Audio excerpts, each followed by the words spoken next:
Hi everyone, and this we are going to take a full information about the project, how we build it, and the code behind it.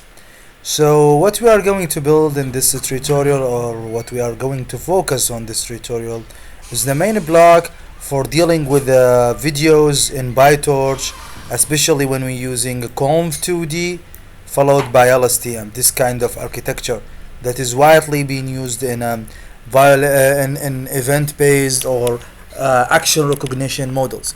So, a brief about this kind of implementation and deep learning, the approach for capture and layering spatiotemporal feature. Well, what is a spatiotemporal feature?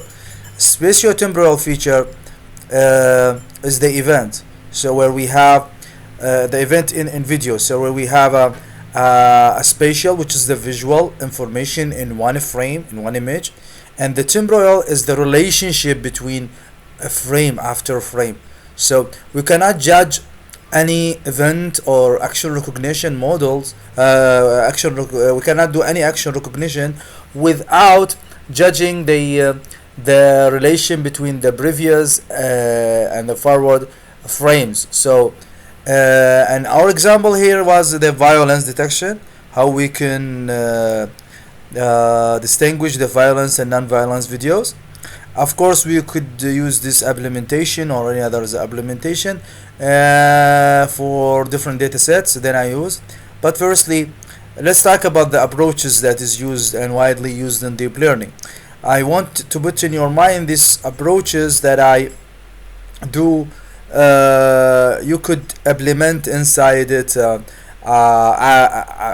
attention mechanism or use it whatever in other architecture, but the most widely used here architecture is the first one is convolution and LSTM.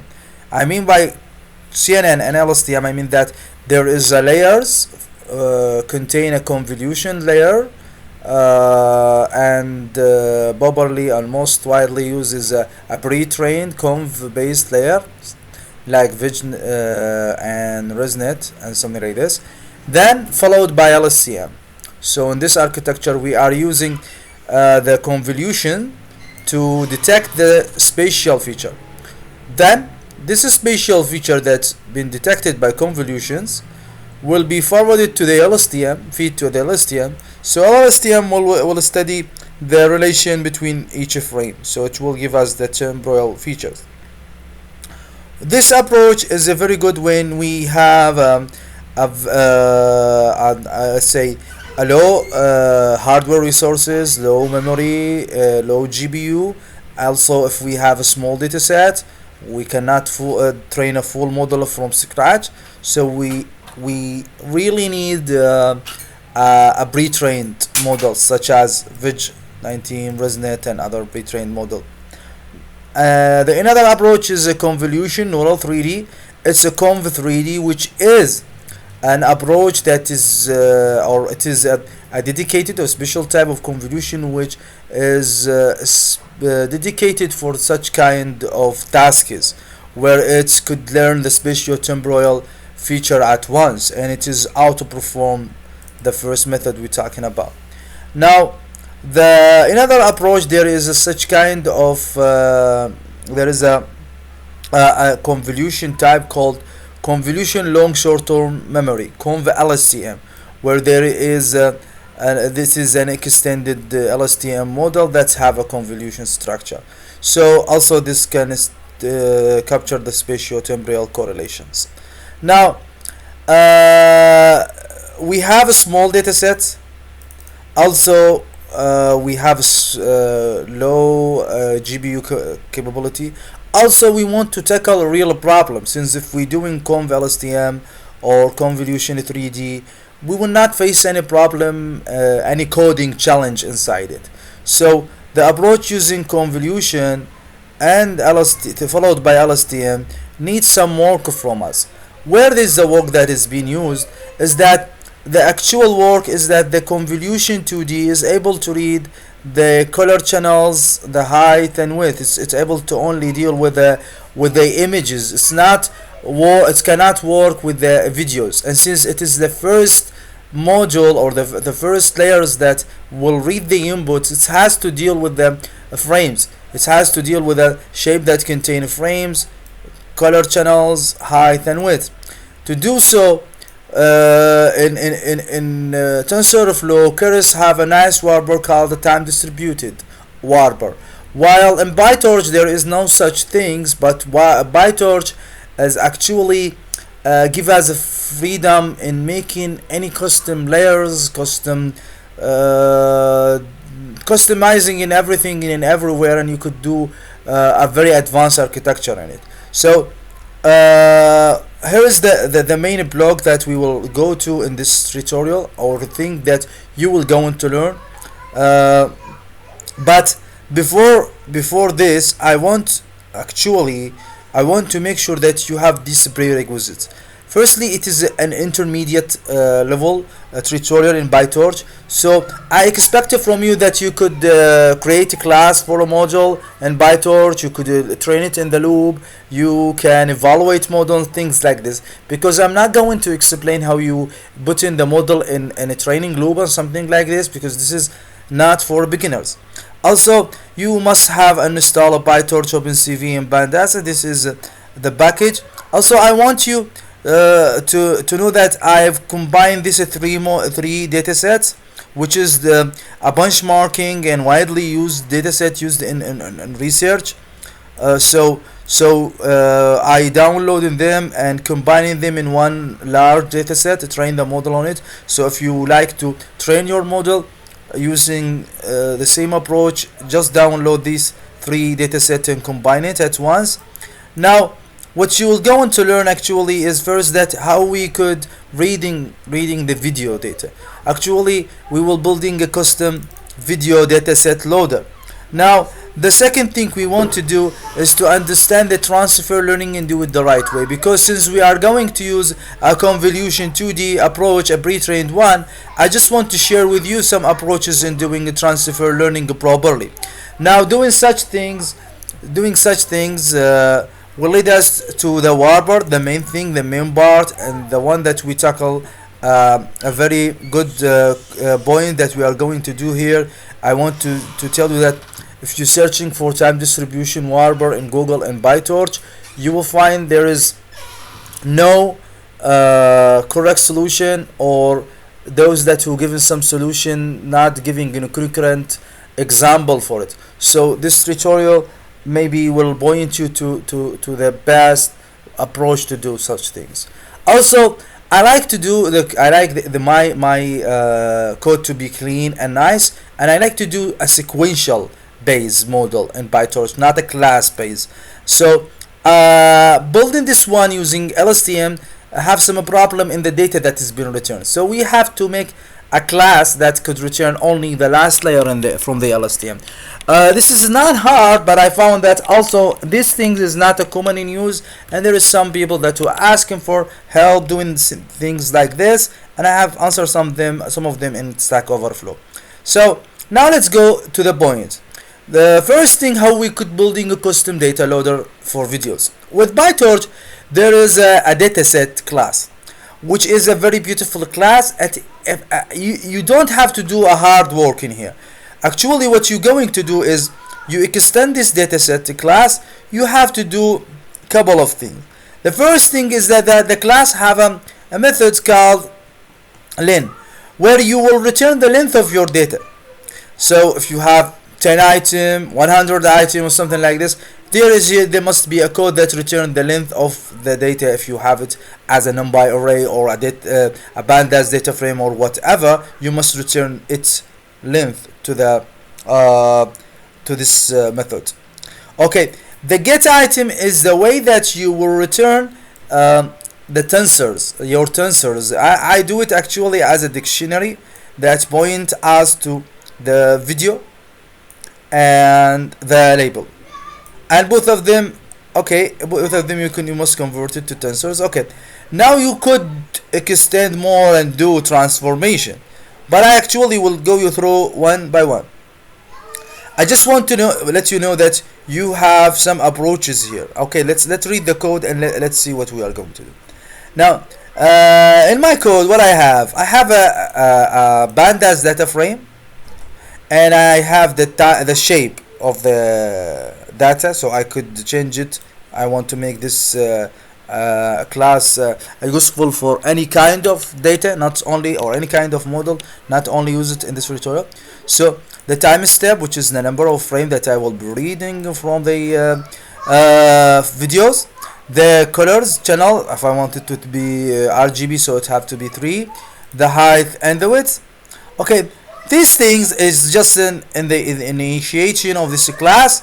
Now what I have to do, actually what I really do in this is that the data frame containing the locations for videos. Okay, so the data frame, the pandas data frame containing the locations, and now this I just reading the shape of the data that I want. What I want to say here, that when it's asking for length, it won't really how many items that I have.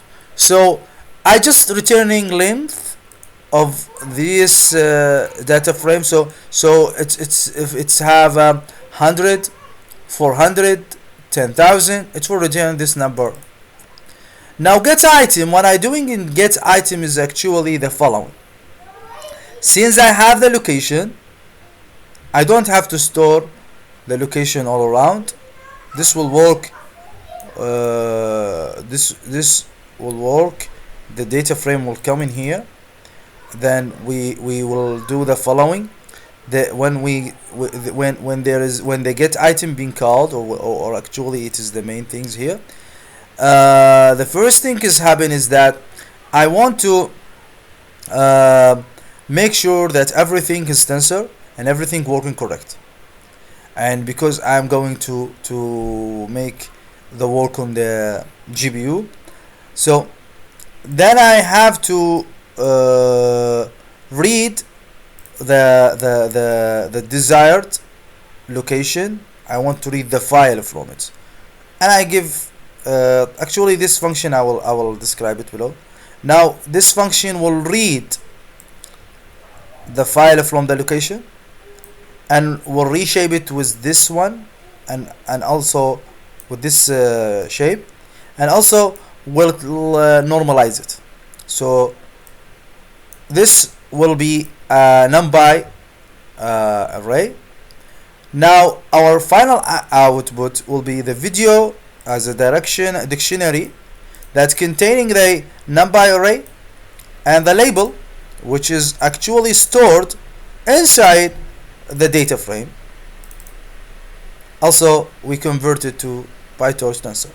Now what this capture how this capture work and how it could read this file and do the thing that we have is at this.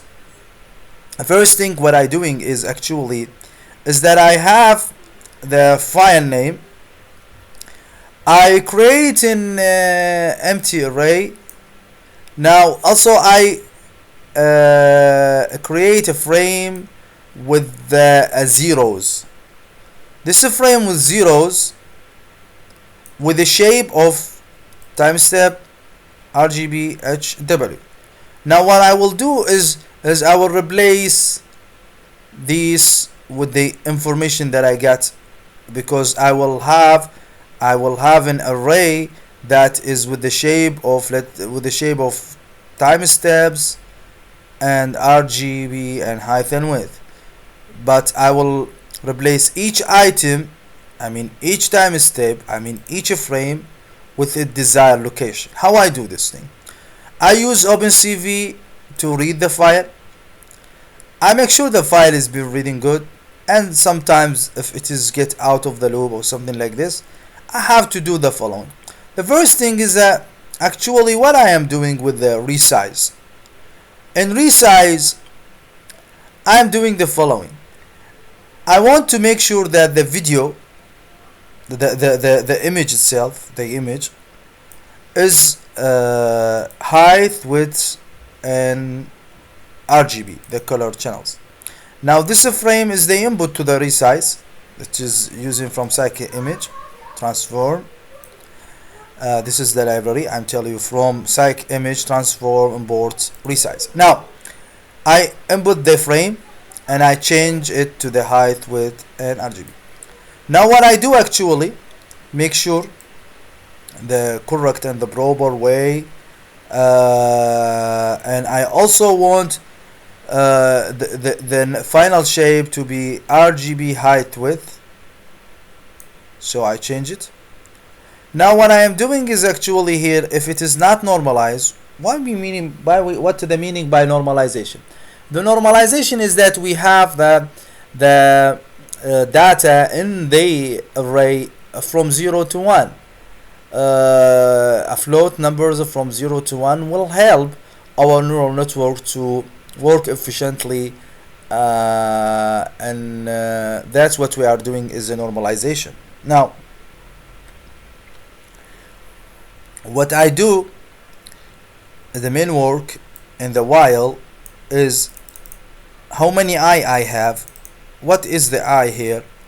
Is that I'm just trying to keep track of the time steps. So I am just trying to set and use the time step here. So I want to fill this array with the items, this 0 array with the desired items. So each time I read a frame, I do the work, normalize and change its shape, and I do put it in its right place. Then I return the final array that contain this shape, which is the frames.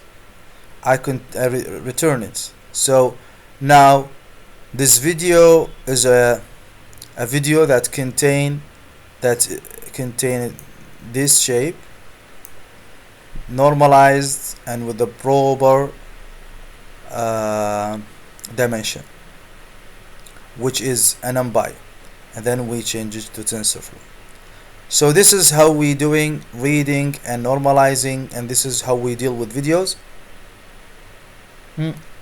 Actually, and you could use it on any dataset you want, just changing the shapes. Now the second thing we want to understand, or we want to learn about, is the transfer learning. Actually, transfer learning is that when we using a model that we train on a specific task and reuse it in different tasks. These things are appearing or much useful when you're using a convolution based, because what convolution at the end is a way that we find the better feature map that could do the best image pre-processing for us to make the best feature representation that can make the next layers, which however what is maybe it is a feed forward network or any other type of networks, that it's feed it with the best features. So for example, if you want to make a features without a convolution layer, you have to do image pre-processing and do, let's say that you make a sobal operator for detecting age, you do some thresholding and things like this. Well, the convolution is actually an automatic way to find the best operator, let's say the best way to represent the inputted image. How it's learned, this feature is being learned using the desired objective function and using the loss function to get weight update and change this feature map iteratively to find the best feature map that could give us the best feature representation that could be used in the next task. So this convolution actually work in hierarchical way because we are in deep learning. So the first layers in it, the early layer or the first layer, it contain a very general feature map, so that could work in any task. So the deeper you go, the feature map will be specific and detailed and specific for the given task. So by taking this in consideration, if we could use the general layers to do the general feature detection or the feature map to get a best feature for us, and retrain the specialized layers, we could gain a good result. And this is the idea from transfer learning. Now by understanding this idea, we have four kind of situation or cases that we are in. The first thing is that we have a very small data set. And actually, when we have a small data set, deep learning cannot give us a good result. Now, with this very small data set, the pre-trained model, if the pre-trained model all task is similar to this data set, the small data set, or similar to the current task of this data set, so we can freeze all layers of the pre-trained model. Let's say that we have Vig or ResNet. We can freeze it and train only the feed-forward network. Now, if the second approach, we have a small data set, but it is different from the old task for the pre-trained model. What we could do? Actually, here we could let's say freeze only the earliest layers, freeze what we think that it is general enough, and the desired, or let's say the specialized layers, must be unfreezed. So here what we are doing is we are freezing, let's say for me I could freeze about 60 to 95 of layers from the conv layers, and the rest I will unfreeze them, so they will be retrained with the feed forward. Let's say there is a feed forward network with a feed forward network. Now, if we have a medium to large data and the pre-trained model or task is different from the current task, actually you could freeze a few layers, and if you not freeze them, you are okay, because you are not a very when you have a large data set, you could also build your model from scratch, but it's not hurting you if you don't want to build model from scratch. It's not hurting you if you use a good start point or good initial weight. Now, if you have a mid to large data set and you have a pre-trained model that is very similar in the task, so you could freeze the general and retrain the ungeneral. You could freeze less general, so you have an option here to freeze some of layers. Why? Because there is a common task between the two desired objective. Now, this tips and this way that doing these things is need you to do some coding in the PyTorch. In PyTorch, the first thing in any model that you want, how you can download this pre-trained model. Actually, downloading this pre-trained model is from torchvision.models. Now, this models inside Torch Vision, you have many kind of them. So let's say we want to download this DNSNet, and this DNSNet, when we say pre-trained equal true, it will download the pre-trained weight, which is trained on the ImageNet. Now, if I only because this architecture containing convolution layers and feed forward layers, we could by this line you download the full model.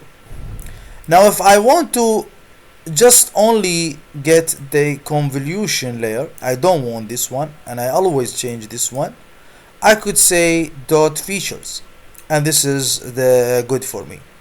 Now, how I could freeze and unfreeze, what I do.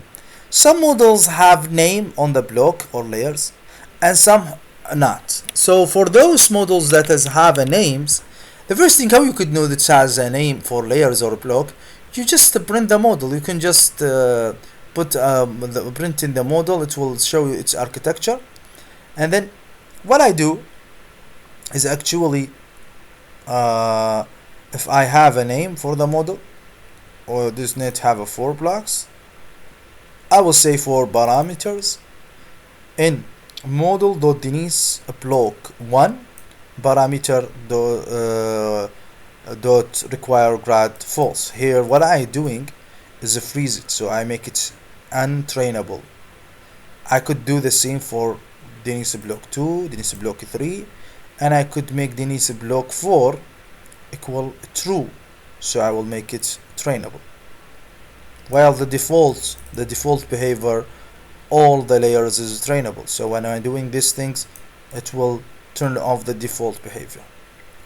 Now what if the model does not have a names? Well, actually I have to know the sequence, and I have to know each layer number, the number of the layer or sequence. So I just will do a for loop for child in the, I'm here using veg, so the veg does not have a names in the layers, so I know it is I'm doing that since I have if I smaller than 28, I will freeze them, and the rest will be unfreezes, which will be trainable. Now this is all about what we call it the transfer learning. Now building the main block, the time distribution warper. Well, the first thing that I want you to capture is here that the convolution based model like Veg and Denise, we here could only deal with this kind of data that is a 3D shape like this one. How we can make it work with a 4D tensor, which is the video frame and color height and width.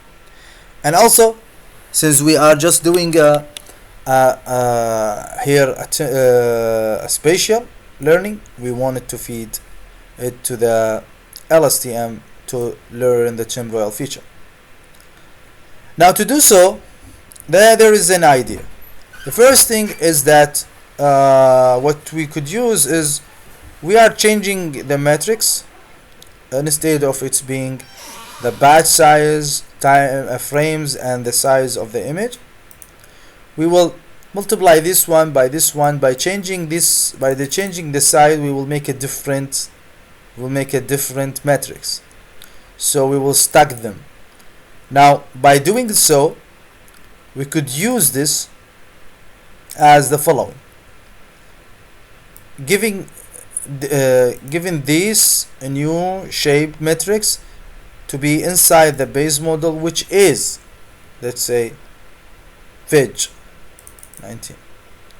Now after doing so, what actually this do is that we are doing, let's say if you have if we have a 10 batches, the batch size is 10, so it is 10 videos, 10 items, and each video have 20 frame, so we will have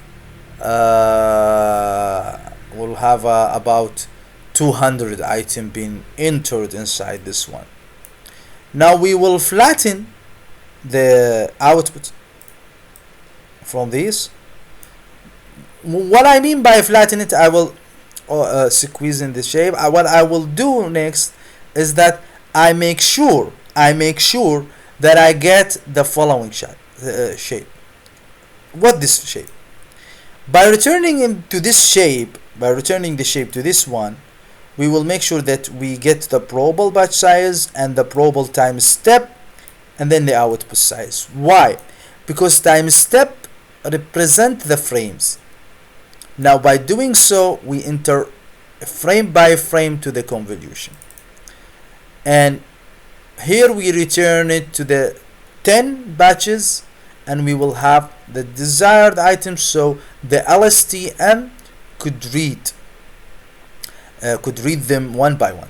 How are we doing so? It actually just changing its shape by this line. Now if I want to apply this in a full model class, and excuse me for this ugly shape, but we will change it, we will do better one. Now to do so, I actually here getting the veg, defining the parameters, doing some freeze and unfreeze for specific layers in the base model. Now the features, the base model, the dropout is this thing normal things to you. What I do, the real work is inside the forward. I getting the shape of X, so I could keep track of it. I will use X always in here, so to not lose a memory. And actually I want to say that by doing so we will use a lot of memory here in terms of GPU,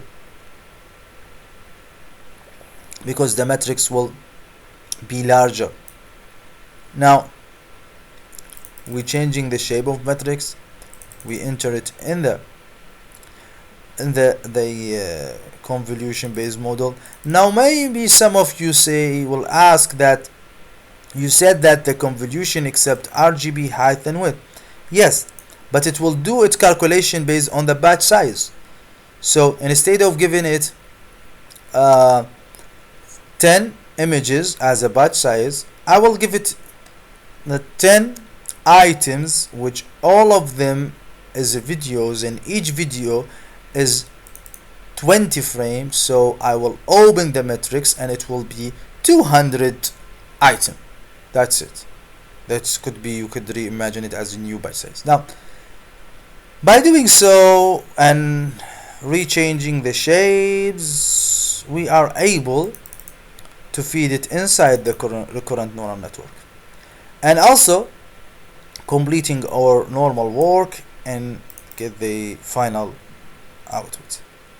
Now the another approach is not doing this matrix transformation or matrix changing, shape changing, because this will get a lot of memory.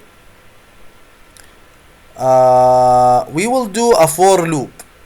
What we are going to do, we will get the shape as usual and we will do a for loop based on the time step.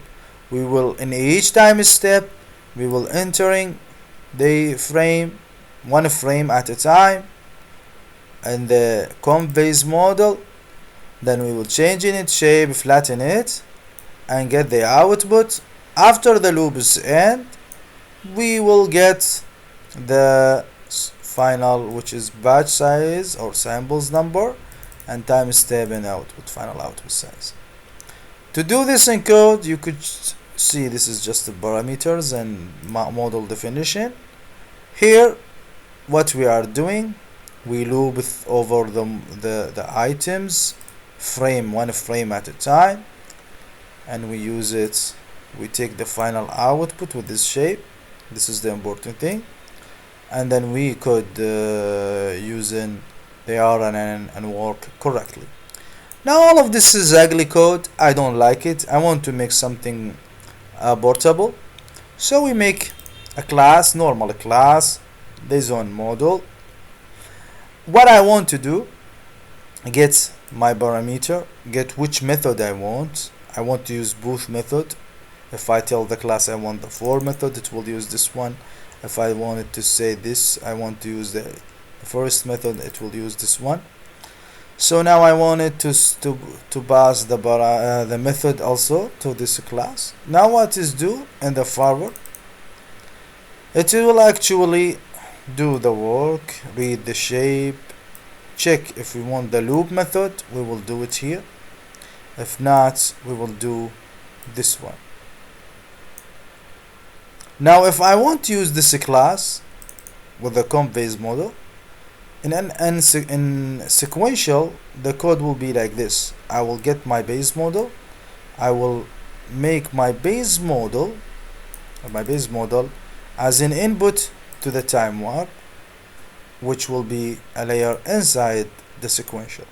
Now the time warp, as you can see it like this, and since the method squeeze is the default one, and when I not passing it, it will use this one. Now to build a complete model, I want to use LSTM. I want to make a complete model architecture using NN sequential. So how I could do this one, Actually, the one bottleneck here in sequential that we can't use an LSTM in it, because not it is a limitation, but because we want to do something with the output of LSTM. As if you could see in here, or as you know about LSTM, it not just give us the final output, it give us another parameter. So what I do is I make some class that extract the final output from the X, which is by doing this way. Now if I want to define a real model and complete it, this is a parameter. This is my veg base model, and here I am making some layers freeze and train the others. Now what I do, this is the beautiful code, sequential. I am wrapping the base model in time distributed, doing a dropout.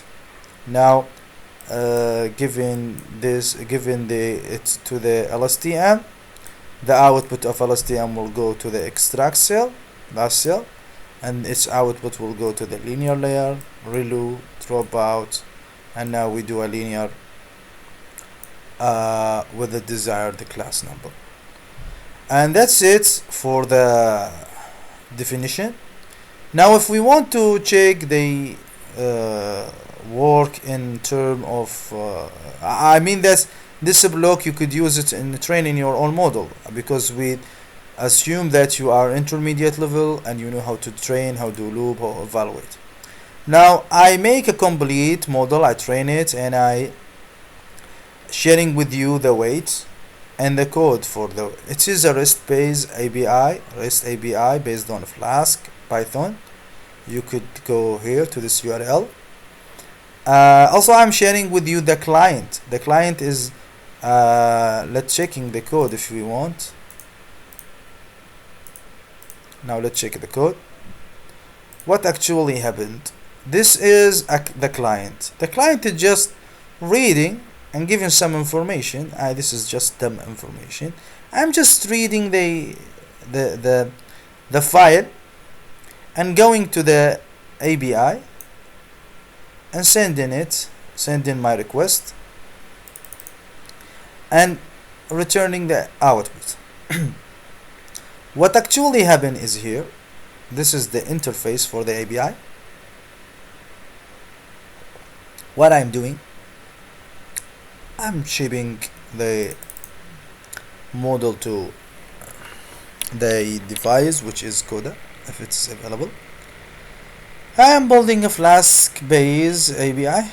This is my route or the endpoint. Now I'm just doing the following. I'm reading the video, reading it inside the temp.mp4. I make sure there is no such file. If there is, I will delete it. Now I read it, make transformation on it, make it in a shape which is, there is one item of video. I will give it as a tensor. And now after doing all of these things, I will try to predict it. Now the model is here. This is the transformation capture function, and this is the time distribution class that we built. This is the extract the last layer class that we built, and here we're using our model. This is the model that we are building. This is our model. We define it and we loading the weight. Make sure that you downloading the weight from here.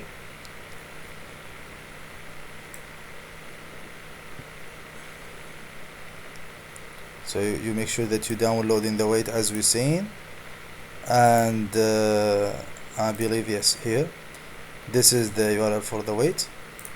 You must put it with this file. Now I'm reading the weight, which is passed here and the function.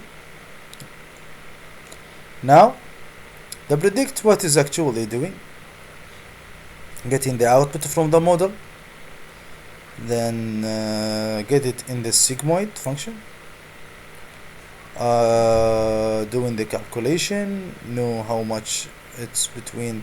We make the threshold here, so if you want to change the threshold when you call this, so if it is more than 50%, it will give you a return true with the percentage, else it will return false.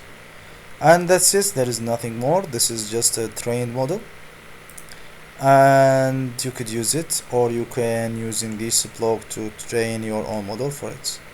Thank you and have a great time with coding with PyTorch. Bye bye.